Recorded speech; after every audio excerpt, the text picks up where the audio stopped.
So even before COVID-19 hit us, a frequent subject of discussion and research was how companies were rewiring their business models, product strategy, as well as customer experience strategy based on changing consumer behavior. Now, COVID-19 dramatically accelerated that research and strategic shifts because consumer behavior totally changed during the pandemic. And even with the situation now improving, despite some uncertainty from some quarters, some aspects about this new consumer, the new behavioral patterns that have emerged, some of these aspects will probably never go back to the old normal, as we like to say. So today we will try and understand this new consumer in a small tete-a-tete with top leaders from consumer-facing businesses, very top companies, an FMCG company, a modern retail company, a consumer products company, and an apparel company, and to top it all, a top technology company. So their nature of business differs from one another fundamentally, but for all of them, the business largely depends on how well they understand the consumer and their changing spending patterns. I'm quite confident that this discussion will throw up dozens of actionable insights for those of you in the audience who are watching us today. Let me introduce the panel to you. We have with us Suresh Narayanan, Chairman and Managing Director of Nestle India. We have C.K. Venkataraman, Managing Director of Titan Company. We have Devendra Chawla, CEO and MD of Spencer's Retail and Nature's Basket. We have Shailesh Chaturvedi, MD and CEO of Arvind Fashions. And we have Sandip Patel, Managing Director, IBM India and South Asia. Gentlemen, thank you all very much for agreeing to join this panel and look forward to a great discussion with you. Let us start with, I was talking about how COVID-19 has altered consumer behavior, and some of those behaviors are not likely to go back to old practices. As a business, you must have faced a lot of challenges in addressing this shift because over a 9 to 12-month period, such dramatic shifts are very rare, unless there is a event like the pandemic that we've seen. I'd really like to know from you, what are the challenges you faced in addressing the needs of this new customer whose tastes and preferences are changing by the day? So, Mr. Narayanan, you want to start? Look, I think, whether we look at it as a new consumer or a newly energized consumer in the context of COVID is a matter of semantics. But I think it's important to understand that the COVID has been probably in the lives of all of us, consumers, manufacturers, marketeers, CEOs, non-CEOs, whatever you include. This has been the biggest life-changing moment that has happened for all of us. I mean, I don't think anyone has been through anything as transformative, I dare say as cataclysmic, as what the COVID has thrown open for all of us. And that really, that whole sense of uncertainty, that whole sense of trying to seek meaning in your being has translated into a couple of behaviors, which I think we need to understand, irrespective of which sector we're talking about. One, of course, in my sector, in the consumer goods sector, has been the recalibration between what we do in home and what we do out of home. So therefore, most of our lives are either in home or out of home. And I think that whole equation has been dramatically changed with work from home and with us being removed and the umbilical cord of the organization literally being removed by a physical presence into a virtual presence. So that means that there has been a greater engagement in home, and many of our brands have therefore either benefited from that or have traversed that journey along with the consumer. So that's number one. Second is, this is a time when human beings are introspecting on their very existence. So the word trust becomes extremely important. So therefore, brands which are trustworthy, brands which are legacy, brands which have stood the test of time, these are the brands that consumers have clung to because there is a belief that at least in these very tumultuous times, there is something that I can cling to which is defining of my past and defining of better times or defining happier times. And therefore, I think robust brands and brands which have stood the test of engagement have also stood strong in this. The third element, I think, in the context of almost all industries, has been the huge engagement in the digital space. And one of the transformative moments of the digital space has been the e-commerce space. I think the e-commerce has played such a huge role. In fact, I was reading somewhere that what the US took 8 years to do in terms of penetration of e-commerce as a proportion of total trade has been achieved in the next 4 months. So therefore, you can see the kind of piano accordion effect that has taken place, the kind of shrinkage of time that has taken place for e-commerce. And last but not the least has been the move towards products that offer better nutrition. The word immunity, which has never been in the dictionary of consumers, has now entered very strongly and very definitively into the dictionary of the consumer. That immunity is for the self, for the family, for the loved ones, are also things that we are seeking. And in a difficult economic context, I think the fifth issue has been the seeking of value. And the fact is that because incomes have been stretched, because jobs have been lost, because of various economic disruptions, the seeking of value continues even strongly, which means that the companies that have had to work in this have had to collapse their supply lines, have had to work during very difficult circumstances of the lockdown, have had to work in organizations where telegraphic messages are more important than long instructions, and also have to work in an environment where empowerment and enablement is far more important than organizational hierarchies. And I dare say some of the standard operating procedures that were drawn up for better times, which have come to dust as far as the pandemic is concerned. So let me leave it at this in terms of the key trends and in terms of some of the reactions that companies have taken. Very interesting. Thank you very much, Mr. Narayanan, for your opening thoughts. You actually opened up the debate to a wide variety of issues. Mr. Venkataraman, while you cannot obviously offer, products with greater nutrition, because that is not your area of business, right? But you definitely can take, I can see a lot of similarities between what Mr. Narayanan said and what Titan has been doing in terms of digital and in terms of sanitation efforts also, right? So tell us a little bit about, because from a jewelry and a watches perspective, you're the market leader, and how does consumer understanding, and consumer behavior changes impact you? What are the challenges that you are facing? Are they similar to what Mr. Narayanan said? Are they different? Actually, the biggest challenge in our case is, do people really need products like this at this time? When virtually all our products are about dressing up, and when there is no socializing of any kind over the last the 1 year now, and just maybe green shoots at the moment, how do we even create a demand? Yeah. How do we even create a demand for our products? That is the central challenge that we've had to face. Fortunately for us, the jewelry category is a little different. While it is a product of dressing up in one sense, it is also a very strong store of value product. And we have benefited from that role of the jewelry product from a company point of view.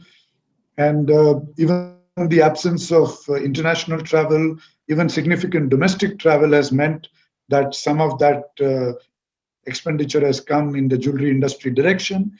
And the weddings not happening in the pomp and splendorous manner that they used to has meant that the families have tended to spend a little more on the jewelry to give away to the bride, to the daughter, and that has also come as an additional support for the industry.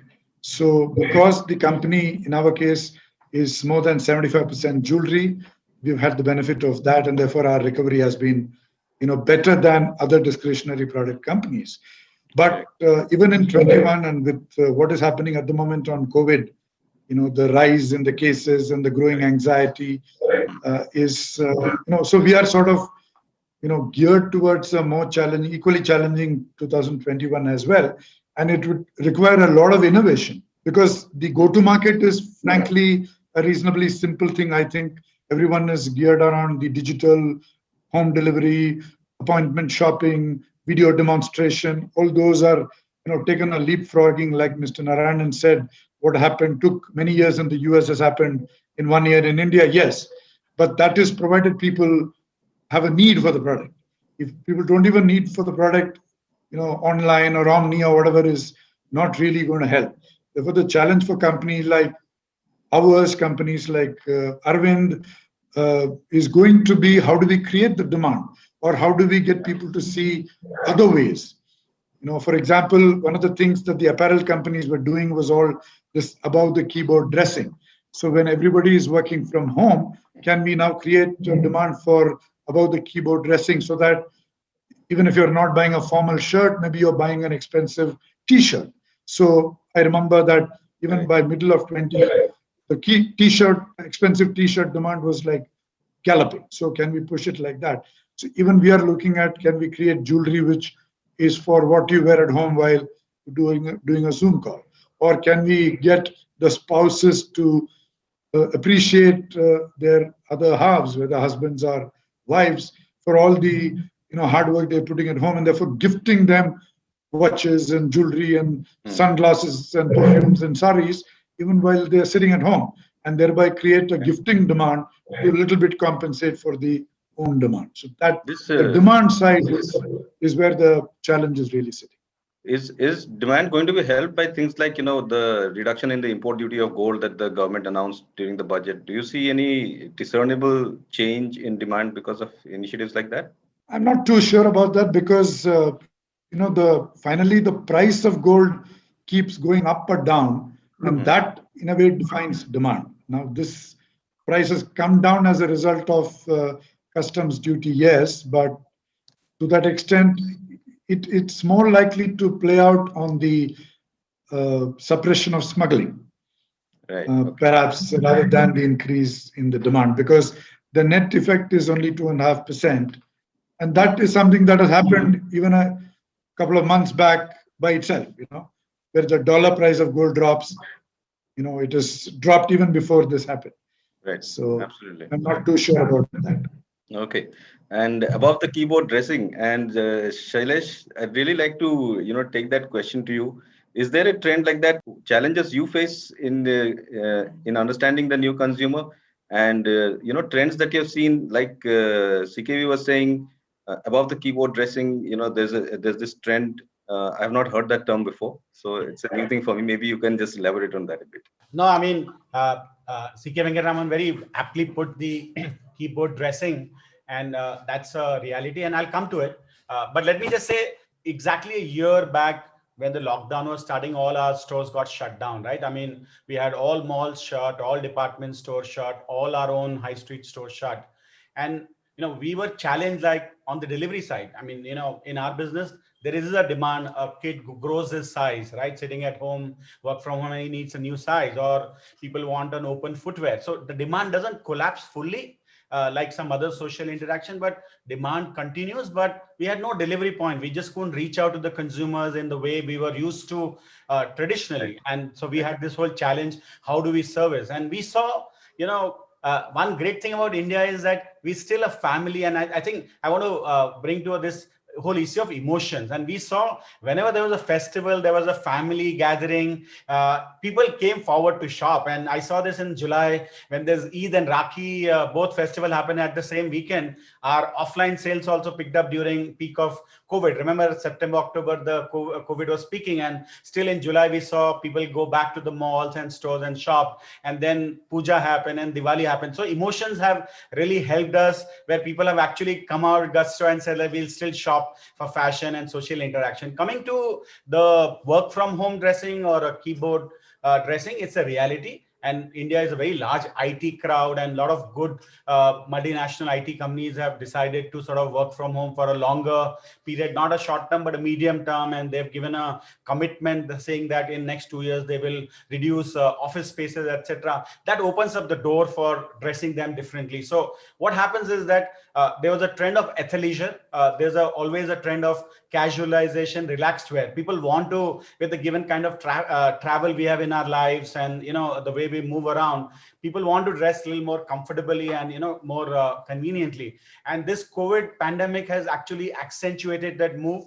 And today work from home dressing has become very, very important. So while the Zoom call is on, people are in their track pant, very comfortable, that stretch really well, very comfortable, brush from inside, and the nice premium quality t-shirts, open footwear. A lot of these categories have really come forward, and the demand has spurted towards those side, and that's a reality. Also, during work from home, we saw increase in women consumer percentage, and I'm very bullish that this will accentuate a trend towards higher number of women in workforces. And one data says there will be a 15% increase. And I, as a marketeer of clothing for women, I'm very excited that if the women get into more workforce and they have a higher purchasing power, and we need to put a little more energy towards that segment and to see how we can service women consumer a little more strongly. So there are challenges of delivery, but then there are opportunities of change and re-energizing the delivery that we need to do.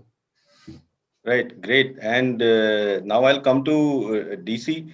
And basically, you are the one who sells the products from all of these companies, right? The Nestle, the Maggie, and the watches, jewelry, everything is there in your, the apparel. Now, you are really the direct-to-consumer company, right? Everybody comes to your stores to buy apparel and everything else, right? From essentials to non-essentials, discretionary products, everything. So you tell us, what changes in consumer behavior do you expect to continue in the new normal? After this thing, like I said in the beginning, that there's certain aspects that will probably not change, right? So can you just tell us a little bit about that, because you're observing customer right up front, right? So you can also advise all the people who are listening in and the other CEOs on this panel in terms of what changes they should expect to remain after COVID goes away. See, it's the week. It's an anniversary week when the lockdown started, and as Suresh said, not just on the digital or technology side, I think everybody has adapted. So I think the whole world's adaptability quotient, including consumers, have gone up. Frankly, consumers are leading in many cases, companies are following. In many cases, the companies are leading. I completely agree that the phenomena of trusted brands will continue to grow. See, when the COVID started, it was an unknown and there was so much fear. People like hid in their homes like a bunker, like there's an attack out there. We didn't know what's happening outside or whom it'll get. And we people have gone through such an era of discomfort or uncertainty that they fell back on certainty. So all the serials like Friends and Mahabharata and Ramayana came back because people, look for comfort when there is so much, unknown. People look for the known to balance it. It becomes difficult otherwise, as Suresh said, we may be more comfortable but now, but in the first 2 3 months, there was obviously a question of existence. So I think trusted brands will grow. I'll also say that companies had adapted very well, and this whole cycle of planning, the whole resetting of algorithms, heuristics. Like at this time last year, there was a mad rush to buy groceries. Of course, we sell fashion also and general merchandise, but even we weren't allowed to sell for a couple of months. But the Yeah. grocery part was on, Remember, and I tried very hard to buy a chappal for my son. They simply did not allow me to bill it. it was all cordoned off in our store, and we could only sell groceries. And Yeah. there was pantry loading, or you can say people were rushing to buy as if there's no tomorrow. I remember it was sometimes this time last year. But Yeah. some of the trends which will continue, and I will again continue from what Suresh said. See, we've learned to live our life at home and out of home. Even if you see companies, they have these terms: at home, out of home. I used to work for Coca-Cola. The whole business was divided into on-premise consumption, out-of-home consumption, at-home consumption. Okay. The Hmm. PET bottle would come at home and the chota bottle would be consumed outside. The whole business models were at home, out of home. Now see what's happened. We've reset the whole thing. And Hmm. as more and more people were working and more women have joined the workforce, we started outsourcing. What are brands? If you have a pisawa, you have ginger paste, that means you're saving time in the kitchen and not doing it yourself in a mixer, but buying a ready paste. So you've saved that time, right? Allowing people to stay out of kitchen for more time. So this is what, let's say, we call it the outsourcing in grocery, right? And it is happening over the last 10, 20 years. But now comes back insourcing. And I think some bit of it will stay. So I call it negative labor. Like if you're a chef, whatever you're cooking, the real the real hunar or the real part of cooking is in the cooking, not the cutting or chopping of the vegetables. So that negative labor will get reduced. And on a lighter note, whatever you type on Google Map, at least even now in work from home, it'll take you to your bedroom, your hall, your dining room, or your kitchen. I mean, so people have traded, you know, learning journeys to learning, new hobbies. And people have replaced destinations from discovering talent. And so people have become home chef, deep cleaning specialist, manicurist, and see what all it has brought. New products and new services have come. Like I wrote in Economic Times a couple of weeks back in Brand Equity an article called Pass, like product as a service. So you'll be surprised the number of pedicure sets, the number of epilators, home grooming kits, because you couldn't have many people come and do this, or you couldn't go out to the salon, you couldn't go out to a restaurant. So there's a demand for restaurant-styled gravy, which is more tikha than what people cook at home. Pre-cut vegetable, recipe-ready kits. I think these are here to stay. Now, of course, they really went up in COVID. They're coming down a little because there is a bit of unlock. But some of the net sum is far more than what it was pre-COVID. Another one is branding of commodities. You see, as the world was becoming digital, even commodity was getting branded slowly as a country develops. I think that's got massive tailwinds right now. So they say that you are what you eat. So people want to know what you are eating. You'll be surprised that in supermarkets, people used to pick up a product and see. And we have studies that 95% of people will see the front of the pack. Now, thanks to what Suresh also said on immunity, people want to know what is inside the product. They're reading the back of the pack, which was never important. It was mandatory. Marketers like me, we used to spend time on the front of the pack and tell our teams, "Piche ka tum design kar lo," because it has got, best before date, the nutritional value, and nothing really creative. Now people are spending time on that. Some brands are bringing it right up front. What calories, what energy levels, how much immunity, what are the ingredients inside. So that's another big change. And lastly, I think back to roots for good. I mean, even post, let's say everybody gets vaccinated, the world comes out. I think for good, we have gone back to roots in a way. And this age old repository of knowledge, what we have of homemade remedies to boost immunity, I think this habit is not going back. So brands can further launch brands because some bit of it is still homemade, but our dependency on health and immunity has got a boost a couple of decades to come. Very interesting insights from you. And in fact, what you said of the phenomenon of trusted brands is something that is very interesting, because even before COVID, we had lots of debates around, is brand loyalty, something of the past because of competition, because of startups, because of so many new slick products and companies coming up. But Sandeep, you want to, tell us a little bit about what DC said, the phenomenon of trusted brands will continue. And the thing of, in this age of waning customer loyalty, how can technology help companies, address the consumer better? How can trusted brands like the ones that we have on the panel here address the consumer needs better so that, their trust actually strengthens over time? Yeah, look, today, I mean, I think I just want to echo something that a lot of the other panelists said, that, in today's world, right, and particularly, I think, as we've seen through the pandemic, the first step towards managing customer experience, it begins with understanding the shift in their decision-making approach. I think today's consumer in practice is very agile. They're highly informed with specific demands pertaining to price, ingredients, delivery options, production methods, and much more. And actually, we are also seeing the emergence of consumers that are more are caring more about being environmentally sustainable, right? So they shop anywhere, anytime, and increasingly are using several channels. So now they are actually being driven by micro needs that reveal their desires for specific products or attributes that confirm with what they consider important and valuable. They're also demanding opportunities for co-creation. Their expectations around personalized interactions are making the value chain far more complex. And in addition, you have mobile devices now which make comparison shopping so simple that many consumers visit a physical store to see a product and then purchase it online, sometimes from the same retailer, but often times from another source with a more competitive offer. There's a study that I saw recently by Nielsen.com. They report that 3 out of 4 grocery shoppers have used a physical store to showroom before purchasing online.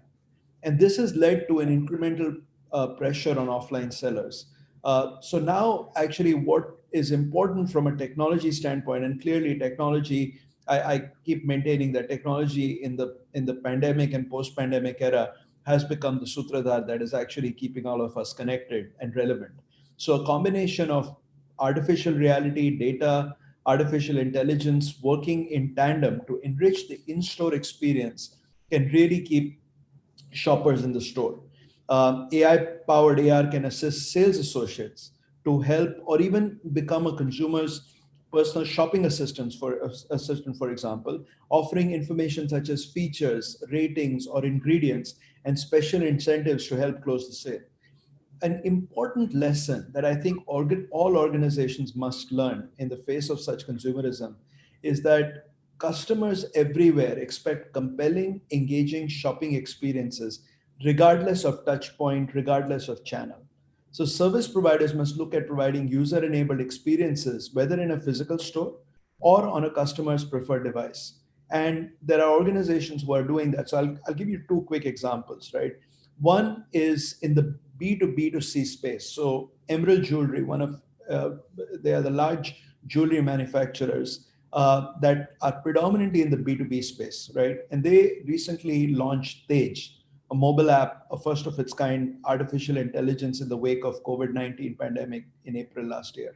So their business model is B2B sales, where they sell to wholesalers, dealers, and large retail chains. So with this app, they redesigned the buying process for their dealers from jewelry design selection to placing a purchase order using a zero touch engagement model.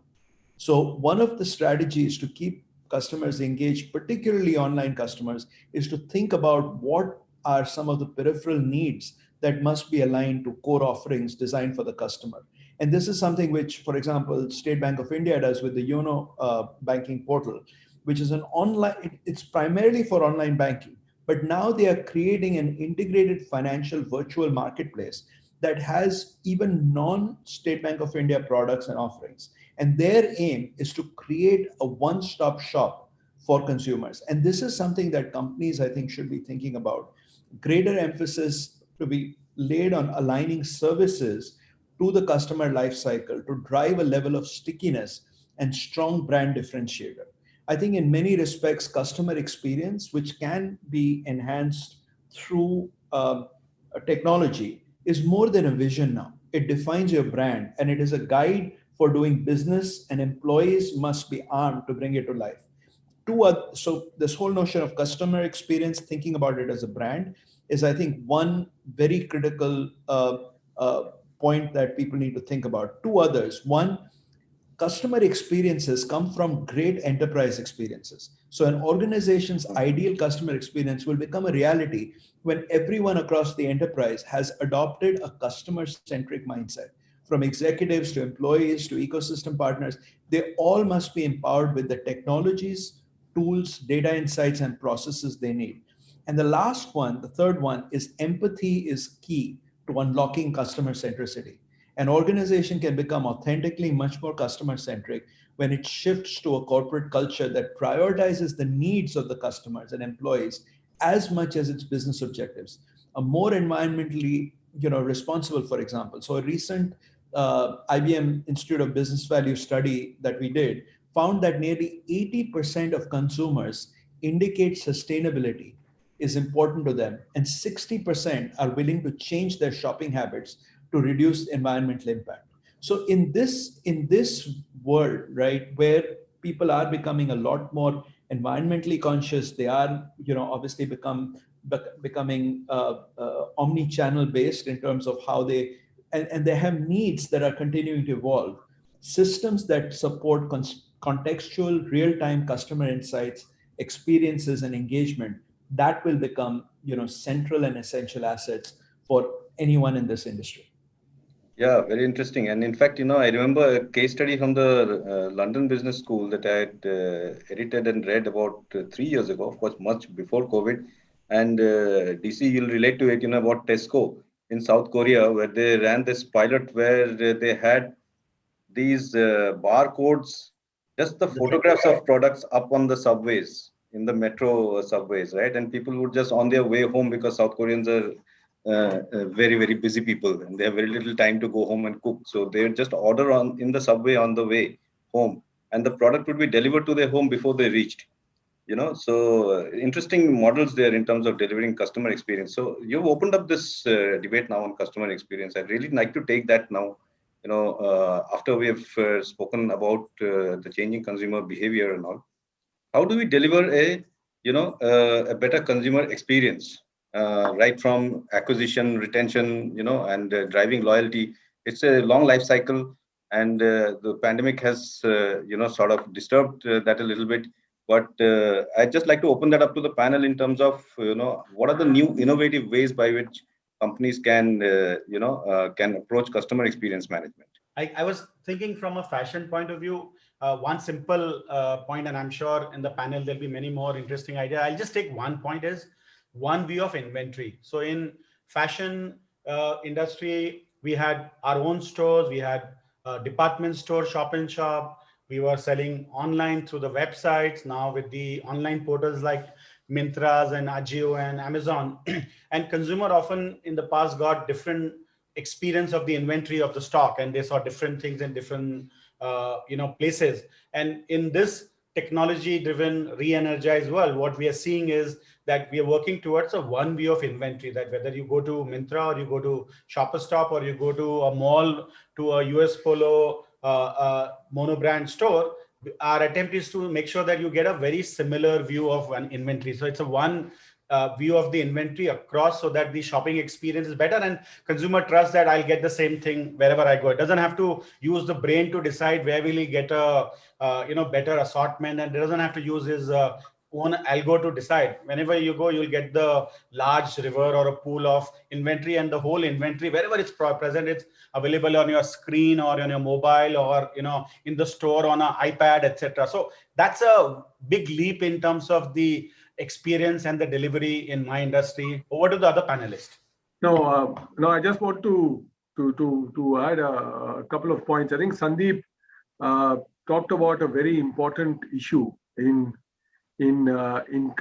consumer marketing and in branding today, which is that consumers have moved from product experiences to brand experiences, and I think that is a realization that all of us have to have. That at the time when I started my career, we always believed that consumers follow brands, and we said that, look, I mean, there are these good brands of tea and coffee and soap and detergent and various things that consumers will come in hordes, and it was a shortage economy in those days. I'm talking about the early 80s when I started my career. Today, brands have to follow consumers. It's the other way around, and I think there are a few things that we have to understand. And here we are not talking about a single generation of consumers. I think India is truly privileged in the fact that we have got baby boomers, we have got the middle generation, we have got the millennials, and now we have got, in fact, almost 450 Generation Z, which is those kids born between 2000 and 2015. Whose thinking is completely different. The way they look at brands is totally different. So point number one is that don't take brand loyalty for granted. While trust is important, don't take brand loyalty for granted, because today's consumer looks at performance, looks at engagement, and looks at preference. And all these three vectors are becoming important for the brand. So let me just give you one or two examples. And we have one of our big brands is Maggie, Maggie noodles. Now, Maggie noodles has been ubiquitous with snacking and with convenience for almost 37, 38 years of its existence. Now, the fact of the matter is that in this age, the way in which Maggie looks at its consumers is not just as a young consumer who wants to have a light snack or wants to have a calorie fix at a particular point in time, but also that consumer is interested in issues around sustainability, around plastics, around pollution, and therefore we engage. And I'm very proud to say that brand Maggie, in fact, brand Maggie, Nescafe, and Kit Kat are plastic neutral. So today, last year we collected and recycled about 20,000 tons of plastic, which is all the plastic that we use in these three brands has been effectively collected and recycled by the company. Why do we do this? We do this not just because of the environmental cause that we are beholden to as an organization. It's also importantly because the consumer wants it that way. Today's consumer, there was a survey that was done in Generation Z some months ago. There were 20 parameters that were given to Generation Z. So these are kids born between 2000 and 2015. So the oldest of them is today 21 years old. What does a 21-year-old look at today? Out of 20 issues affecting the planet and affecting societies, 50% of the issues were around the environment. What were the three top issues? Clean air, clean water, plastics, and poverty. These were the four big issues that completely and totally engages the young today. And I think it's important to do this. So what does a brand like Maggie do? It goes on sustainability. We had a Maggie Desh Ke Liye 2 Minute, the Agri Challenge. We looked at getting in and really crowdsourcing ideas around agriculture and how we can improve the productivity of agriculture. It is fascinating to see the top institutions in this country, young millennials and Generation Z, coming up with fresh ideas on how to have sustainable farming. During this pandemic, one of the areas that has become extremely important for the consumer is hobbies. And this Generation Z, is what they say hobby to Bobby. So they want to make that into a habit as well, and they want to make it a career as well. So surprise, surprise, which is this one of the single biggest hobbies during this pandemic? Baking. Baking has become extremely exciting to young men and women. It's not just, it's not gender biased in terms of what it looks at. So brands like Milkmaid, for example, have now become partners in baking. The brand that was the mithai maker of choice has today become the baking aid to people who are interested in this. And I think this is another way. We link all of this together. The young generation is looking at service platforms on what is good for them. So we have a platform called AskNestle, which was set up about a year and a half, 2 years ago. And this was really to deal with fake news in nutrition, because nutrition is one of the biggest areas of fake news after politics and after other social aspects like religion and various other things. So we put up this Ask Nestle, which is authentic information on nutrition, how to keep yourself healthy diets, healthy recipes, picky eaters, various things. Last year, 2019, when we launched it, we had an average viewership or people who came on the site of about 200,000. October 2020, we had 8 million. They were coming on that site and looking at ways and means to engage. So what has happened to brand Nestle? Brand Nestle has now become an experiential brand and not just a purveyor of quality marketed products to the consumers. And I think this realization, if we do it and we do enhance it over a period of time, I think brands will start becoming more potent and more relevant than what they think they are doing, which is addressing a solution. Today, addressing a solution means more holistic. The product, what it stands for, what it does, how I feel about it, and what does it impact on people and society. I think that is becoming, we call it in Nestle the 5 Ps: purpose, people, partnerships, planet, and performance. So the rainbow that companies have to consider is these 5 Ps.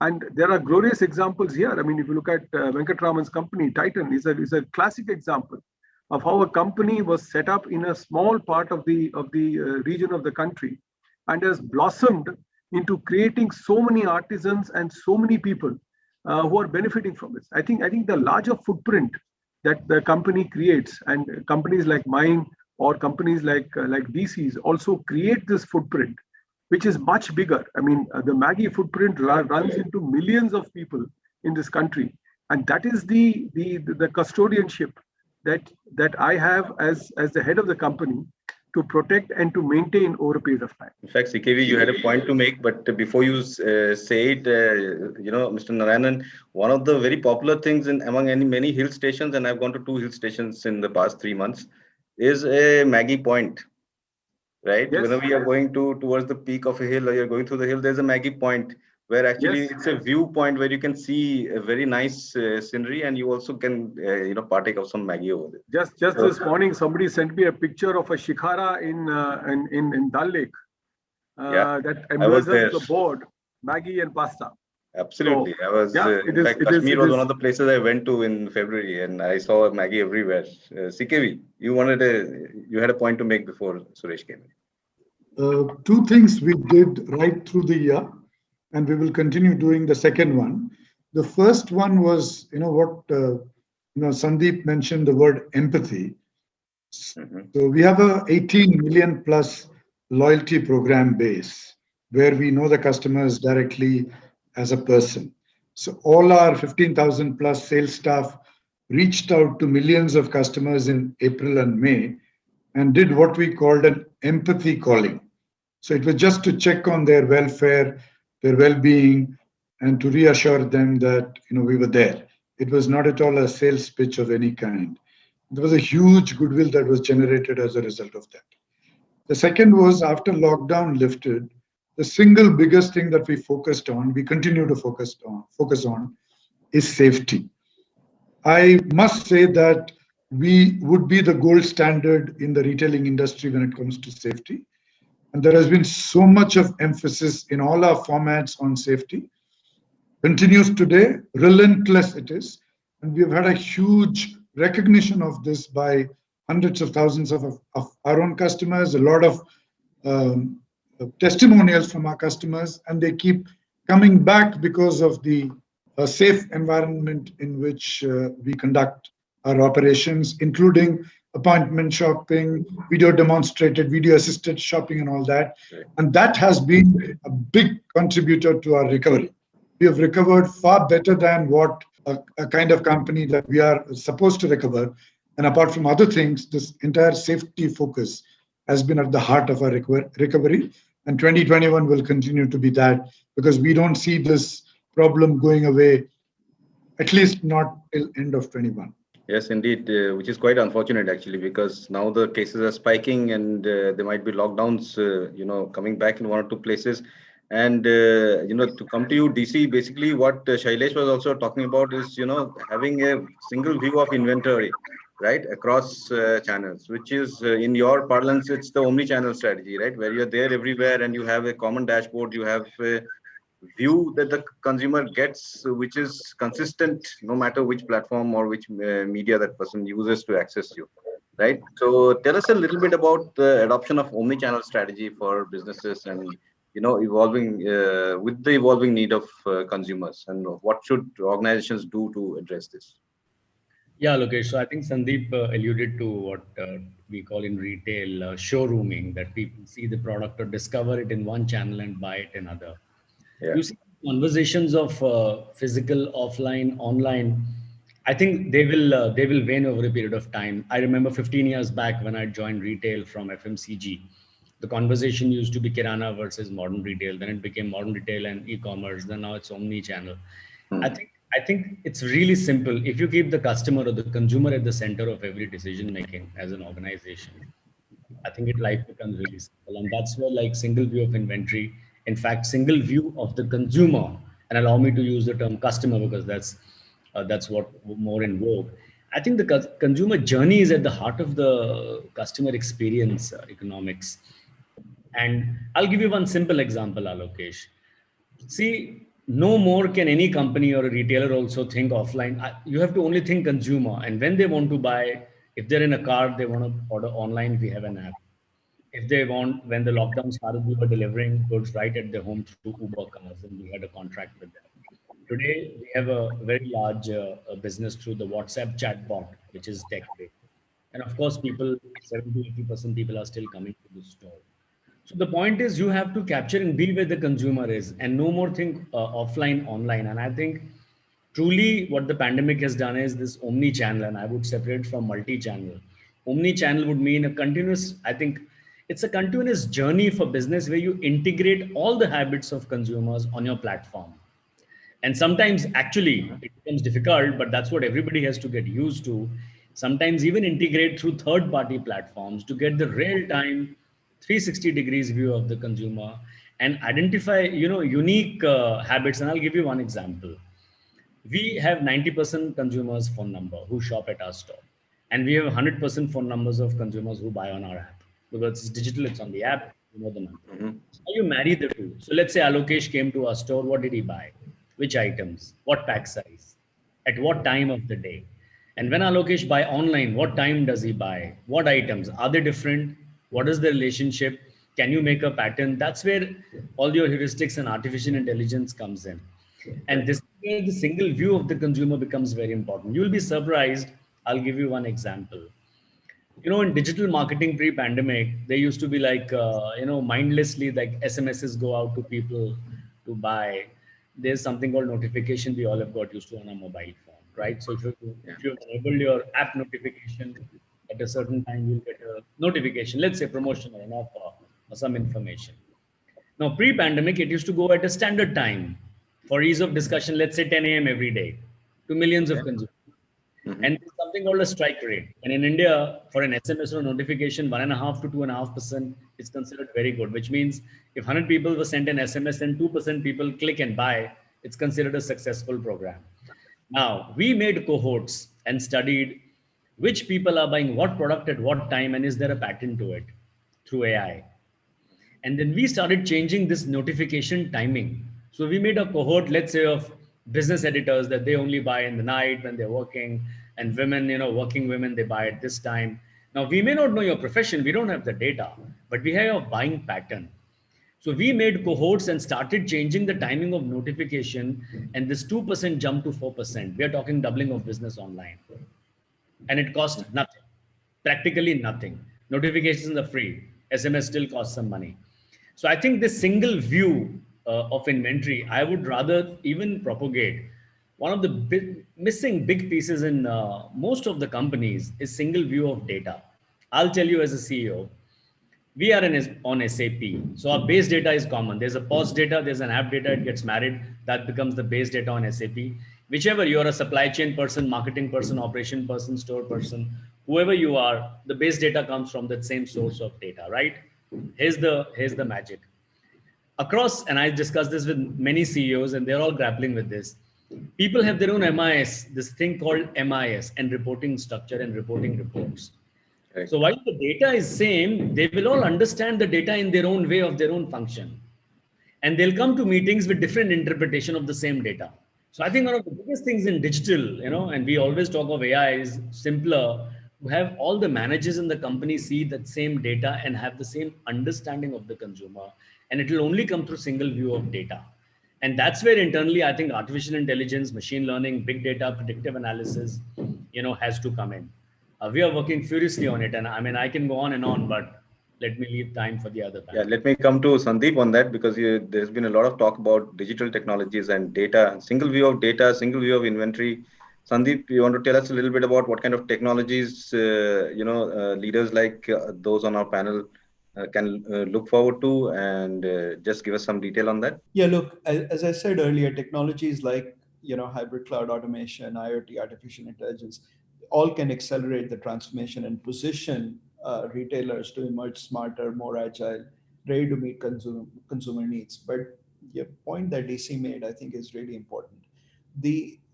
At the core of all of this, right, in whether you think about the product, the service, the experience, the business model innovation, the ability to harvest and analyze both structured and unstructured data across multiple eclectic sources, that clearly is becoming a true differentiator. And let me just touch on this unstructured data. I think DC talked a lot about, the data that traditionally we've all been used to. But today, I think there is data that is growing at an exponential pace. And a lot of that data that now our computers and systems can read, that wasn't, available to be read until now. Things like sensor data, things like, data related to weather and so on. So there are these unstructured, data sets that are growing exponentially, and which also have a unique characteristic, that they tend to lose relevance within a few nanoseconds after they are created.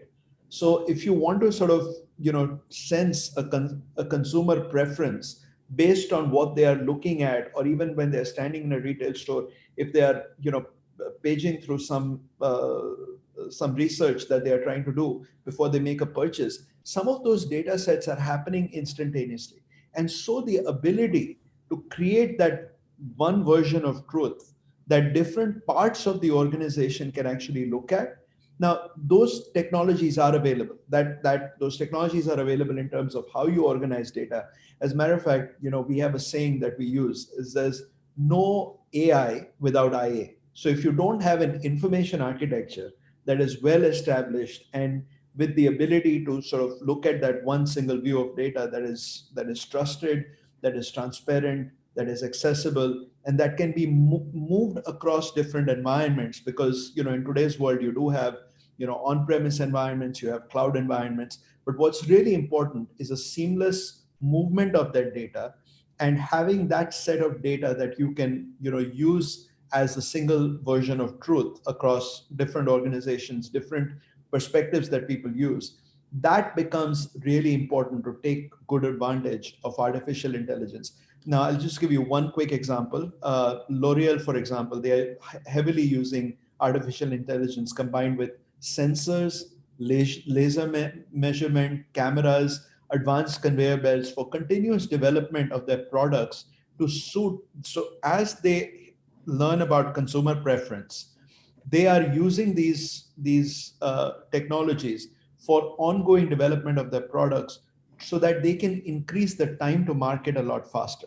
So as we think about these technologies, it's not just for consumer preferences and consumer experience, but it's also how you bring it to life in the supply chain and the value chain. Another really important one, in particular, this ties back to the sustainability discussion that we have. Blockchain is becoming an important technology to create transparency, and where consumers can discover information about the ingredients in the products, along with the origins of the material, transportation, how it was transported, how it was sourced, the quality assurance, and manufacturing at the factory. So these are technologies which are available now, and which I think are going to become more and more relevant as we start to demystify sort of how we go after consumers. Right. Thank you. In fact, we have run out of time, but there is one small question that I'd really like to take to CKV and Suresh in particular, about the employee experience, because while we talk about technologies, there is also the human aspect, and which is very, very critical, right? So what about the employee experience? Is it, do you in your organization give as much importance to employee experience as you do customer experience? Because your employees might also be your customers, right? Yeah, the first thing that we decided when the pandemic started was to reach a state of, we decided to be calm, and we decided to be hopeful and confident. Calm was because this was a crisis beyond our making. The whole world was in it. There was no sense in getting worked up about it. And hopeful and confident because we knew that we were a very strong company. We had very strong relationship with our customers, and the recovery will come. So with this, all the actions that we took were very, very gentle, especially from an employee point of view, from whether it is retrenchment, we didn't retrench anybody, whether it was a pay cut for a large part of the employees, they were not touched. For a small part of the employees, it was a very light touch, which was subsequently reversed also. And then we did a lot of things on COVID-related insurance, hospitalization, safety protocols, commuting support, and so on. So we just liberated the employees totally from the anxieties of the situation. And that became the power with employees just took the challenge on themselves without waiting for any instructions from anybody in the hierarchy and went about overcoming the problems that the company faced. And I would rate that as a very, very critical determinant of the speed with which we ended up recovering. We are a company like that. We are a very, very people-centric company. But our character was really tested in these times. And I think we passed that test pretty well. And in a way, reinforced that aspect to all the employees, what kind of company Titan is. So we are a very people-centric company. We speak that very, very clearly to all our employees, and they realized it, that we mean it even more during these times. Thank you. And Mr. Narayanan, a quick word from you on this aspect. Well, I have a very simple philosophy that in a crisis you don't run a company, but you serve a family. So it's extremely important for us. The one and the first priority that I had and my team had was people and the safety of people. So just as Venkataraman described for Titan, we are a very people-centric organization. We ensured that our people were safe and our frontline. We have 10 to 12,000 people who work in the frontline, our salespeople. And we were one of the first companies in the consumer goods sector to take a COVID insurance for all of them. Because they are paid humbly, and if some crisis were to befall them, then it will be calamitous for the family. So we did this. We called it the Nestle Suraksha program for the frontline. We had a similar program for all our factory workers called Nestle Samman, which was both financial benefit and also other benefits for people, and they were coming forward and working in our factories. One of the things, Alokesh, we don't have the time today, but I firmly believe that if companies were to invest more in their culture than even in their capex, I think we will have a lot of very well-run companies. And I just want to leave you with an example. I was extremely proud. And culture is that unspoken language that people speak in crisis. And just as Venkataraman said, there were no operating instructions given to people, do this, do that. They took it upon themselves. And I recall with enormous pride my salesman in Sikkim. He walked for 14 kilometers, 3 days continuously in order to get permission to start the distribution of our products. This young man was not given instructions by me, certainly, was not given instructions by anybody else, but he still went and did it. And he was a humble salesman. So what made him do it, I think, was a commitment to a cause, a commitment to a consumer, and a commitment to a company. And I think if we focus on this, and one of the good points that has come, and I think DC talked about it very well. If there is one characteristic that human beings need to have got themselves vaccinated in the pandemic, it is humility. It is a humility and empathy to understand that life is fragile and that all of us are in this together, whether you're a CEO or whether you are a frontline salesman, you're all in it together. And I think if you were to focus with pride, with dignity, and with empathy towards your people, I think there is no mountain that you cannot climb, and there is no ocean that you can't traverse. Yeah, very, very, very well said. And Shailesh, I just want your view on this also. Yeah, so I remember Peter Drucker said that culture eats strategy for breakfast. That's we all believe in that. The culture in these kind of crises is very important. And while all the actions every good organization taken, I also want to emphasize the need for communication, because the employees become very anxious and in these times where they don't know what's going to happen.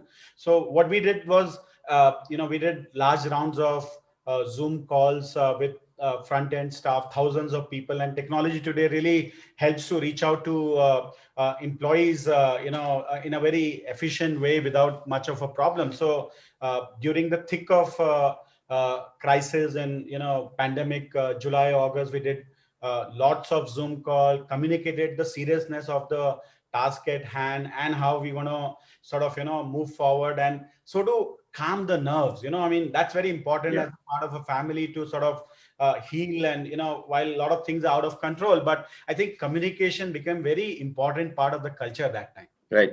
And DC, you're like you employ so many people, right, at your stores and all. Anything specific you want to quickly tell us about in No, terms of employee experience? I spoke and I completely echo what Suresh said. I think this is one time where hierarchies, it did not matter. I mean, you could be a CEO. What do you tell people like in this kind of time to go out, take a risk and work? And we have thousands, between 5 and 10,000 people, frontline workers, serving consumers, right from day one till this date. Not a single day we have been shut. In fact, attendance have been very high in stores. I think I discovered one very humble leadership lesson that we all have grown up studying in MBA and in our work life that leaders are supposed to be the most senior people. I think that everybody became a human being this time. I think, and you have to be one with your people right now. And I think leadership is at every level.